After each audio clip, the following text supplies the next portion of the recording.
just a photograph into a really stunning piece of art. Those are two very different things. For this picture that he gave me, I added some light coming from the altar area, and I made all the people sort of silhouette-ish in the foreground, and I added light streaming in from the stained glass windows, and he was completely moved when he saw it. He said it's something he'll treasure for the rest of his life. Does it take you a long time to do a painting like that? You know, surprisingly not. I've been told that I work so much faster than a lot of other artists, and I have no idea why. To me, it feels like I'm painstakingly putting my nose to the grindstone for hours and hours. But when I show up 1 or 2 weeks later with a finished piece, people are always like, "Oh my God, I thought this was going to take you months to do this." For some reason, I'm good at formulating the ideas and doing the actual execution of the painting. I think I've just been doing it long enough where it comes out and it's right the first time. So people that go to professional photographers for portraits, whether it's wedding pictures or just going to the beach and getting those are expensive. Those can be expensive. Are paintings, like the commission pieces, expensive like that? Well, what I try to do as an artist is I try to keep my prices accessible so that anyone can afford a really beautiful piece of original art that they'll keep for the rest of their lives. So a lot of depends on how big you want it, the subject matter of the piece, if it's really, really complicated or if it's very simple, and if it's a gigantic piece that's going to fill your whole living room, or something, or a small little piece you just want to hang over your desk or something. Those vary, but I do try to keep my pieces very affordable so that you don't have to be super wealthy to have a really nice painting that you can gaze at for hours and always enjoy. How many have you done, would you say, over the years? Well, paintings in general, the last 2 years I've probably done about 160 paintings. Some of those are my own personal just paintings that I've done for sale for my inventory, and some of those are commissions. I don't know what the percentage is. And you market all this through the web? Yeah, I try to focus my sales online and person to person. I haven't really been focusing on galleries or exhibits too much because one thing I don't like, as soon as you start showing in a gallery, your item sort of becomes a luxury item, and galleries a lot of times take 50% commission, which means as an artist, I have to double my prices for you to buy them, and I make the same amount. And I don't think that's very fair to the people buying the piece. It's another attempt to keep my work accessible and affordable is by selling it directly through me. But the online presence that you have, it's ChristopherClark.com, right? Correct. Without an E on the end. Christopher Clark. That's correct. Without an E. Christopher Clark, the regular old spelling. And every painting I've done in the last 2 years is on there. You can scroll through and see, millions of them all scrolling. So essentially, that's your gallery. Right. And even the ones that you've been commissioned to do, those are on there too? Everything. Pieces I've done just for sale, pieces I've done for commission, ones that I've sold, everything's on there. ChristopherClark.com. That's right. And they can actually contact you through that site too. That's correct. I have my phone number, my email's on there.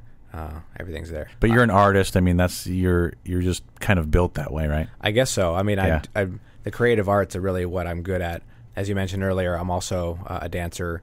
I've been doing Lindy Hop for the last 14 years, and that's one style of swing dancing, which is a vintage dance from the 20s, 30s, 40s. I've seen Lindy Hop on YouTube. And it looks like these people they're floating across the dance floor. Right. I can just imagine how much effort it takes, but it looks effortless. Well, the dance is done mainly on the balls of your feet, and you don't dance on your heels a whole lot, and there's a constant pulse in the music that keeps you sort of bouncing and lifting off the floor. And it has a lot of energy in it. And it's a very, I don't know, it can have that gliding sort of effect. It's a pretty athletic dance, actually. I don't think a lot of people realize. It seems to be, to me. When I'm on a competitive team called the Fly Rights, and we've competed for the last 5 years, and we've won 4 national titles. Oh, wow. And we've, doing a 3.5 minute really fast Lindy Hop song while you're dancing and throwing a girl in the air every 30 seconds. It's very athletic, but it's really fun. So you've been doing it for 5 years? I've been on the Fly Rights, the competitive team, for 5 years. For 5, and for those 5, you guys have actually won national titles? That's right. That's impressive. 3 times at the National Jitterbug Championships in Hollywood, and we've won the U.S. Open of swing dancing that's in Burbank. We've also competed at the International Lindy Hop Championships in Washington, D.C., which we just got back from that like 2 weeks ago. Every routine so far has had 6 couples, so 12 people, but there's probably a good 20 people on the team. Lindy hop is a style of swing dancing, right? That's right. There's also Charleston and Balboa and Shag, and Lindy hop is the most common one, and they're all under the umbrella of swing dancing. So are there videos of the fly rights on YouTube? Yeah, if you search for The Fly Rights on YouTube, you'll see several of our videos. How did you get into doing that? Well, when I played trombone at Orange Coast College and a few of the big bands there. The drummer who was there was the only guy there, like me, who was under 50, probably. I mean, it was just a sea of white hair. Yeah. And so he said, "Hey, you want to go dancing with me?" And I said, "Oh, you can actually dance to this music. I totally forgot about that." So he took me out swing dancing, and I was completely hooked. I loved it. I was terrible at it, completely terrible, because I'd never really done that kind of dancing before. But I was very familiar with the music, which helped, and I already loved it. So I was completely hooked from there. Over the years, different opportunities come up to compete, and this team started 5 years ago, and I've been on it competing ever since. You're a talented guy. You elevate yourself to making money off your art, competitive swing dancing, right? Music on the side. So as far as goals or aspirations over the near term, what would you like to accomplish with your art over the next 5-10 years? My main goal is to get original art that inspires people into the hands of as many people as I possibly can. And the commission pieces are an easy pathway to that, right? Well, sure. I mean, I do have a lot of pieces that are already for sale that I've sold quite a few of that people just love to death when they get them. That weren't commissioned. They were just... That's right. They're pieces that I just made from ideas or experiences that I've had. People love them and they connect with them somehow. Maybe it's of a certain place that they've seen before, or just the idea of it or something. I got contacted by this one guy in Luxembourg in Europe who saw a painting I did called The Long Road, which is on my site if you want to look at while I'm talking about this. It's a mountain vista with a road coming at the viewer, and there's one guy walking on the road all by himself. Single solitary guy in this beautiful, huge expanse of landscape. And this guy saw this painting on my website and totally connected with it because he was going through some hard time in his life where he had just gone on some crazy emotional journey and was moving through things. And he saw this painting and connected with it instantly, and he bought it, and I shipped it to him, and he completely loved it. So my paintings a lot of times will tell a story of life in some way. And so the paintings that you sell that aren't commission pieces, just kind of the inspirational pieces that you create, right, over the years, have most of those sold now through the website or through galleries? I mean, where do you find you're selling a lot of these pieces? I've sold almost exclusively through website or person to person. That's one thing I haven't done, why I haven't been pursuing galleries too much. I haven't had a whole lot of sales through them. I think because I've just been told that galleries are struggling a lot. It's kind of a limited audience because only people who actually walk through the doors can see your work. Yeah, that makes sense. I mean, the internet's, really, the internet's the answer to a lot of things these days, right. I would say. I mean, the exposure is just tremendous. I mean, most pieces I sell are out of state or out of the country. I mean, I put my stuff online and, 6 billion people can have a chance to see it, and my audience is enormous. And you're selling around the world. I mean, that's the point. I've sold around the world. I've sold to almost every state: Canada, England, Italy, Luxembourg, New Zealand. I mean, now that I understand more about that type of art, the commissioned art, it seems like it's better than a picture. I mean, it really... Oh, absolutely. It's really more of your personality presented through a piece of art, if exactly. you will. For one, if you want a photograph, you can just buy a postcard for $5, yeah. Or buy a poster from somewhere. But if you can put in this painting whatever you want, and you can put a mood into it. You can right. put a memory into it, your experiences, and some beautiful moment that was memorable in your life that you want to capture in this special way. It speaks more than I think a photograph could. Yeah, but it sounds like another medium that maybe is overlooked by the consumer. Maybe, I don't know. Right. So, Christopher Clark, thanks very much for being on the show today. Actually, very interesting to have you here and to learn a little bit more about what you do.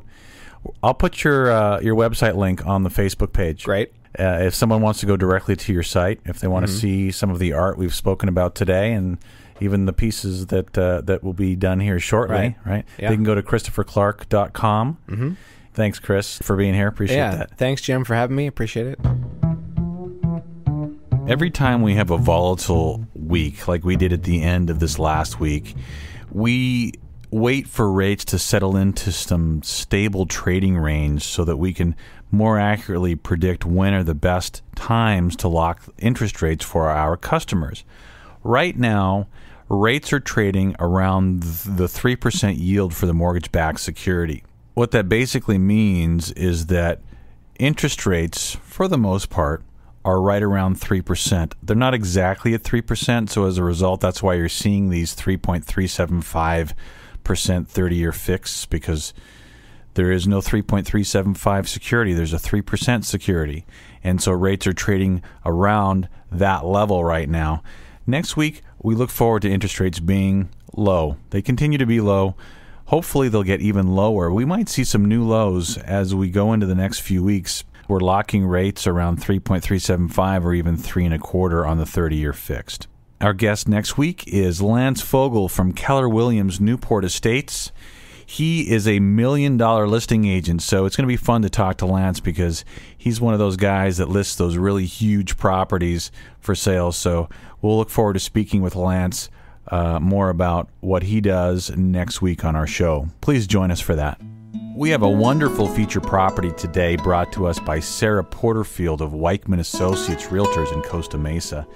This is a very nice, large, 6-bedroom, 6-bathroom family home. Actually, 3 of the bedrooms are master suites. I had an opportunity to take a look at the property yesterday. It has beautiful views of the Back Bay, the bluffs, and Saddleback Mountain. It's on a very large lot. It's on a 10,000 square foot lot. It's got a 3-car attached garage. There's plenty of living space and space for entertaining. It's got a gourmet kitchen with granite countertops, dual convection oven, and a 6-burner Viking gas cooktop. It also has a pool and spa. The open house is today from 1 to 4 p.m. Be sure to visit the open house at 2421 Tustin Avenue in Costa Mesa. Mortgage Savvy Radio is brought to you by Swift Loan Funding. You'll find them online at swiftloanfunding.com and on their Facebook site at facebook.com/SwiftLoans. Be sure to tune in next Saturday morning at 8 a.m. for Jim Creamer's Mortgage Savvy Radio, right here on KOCI.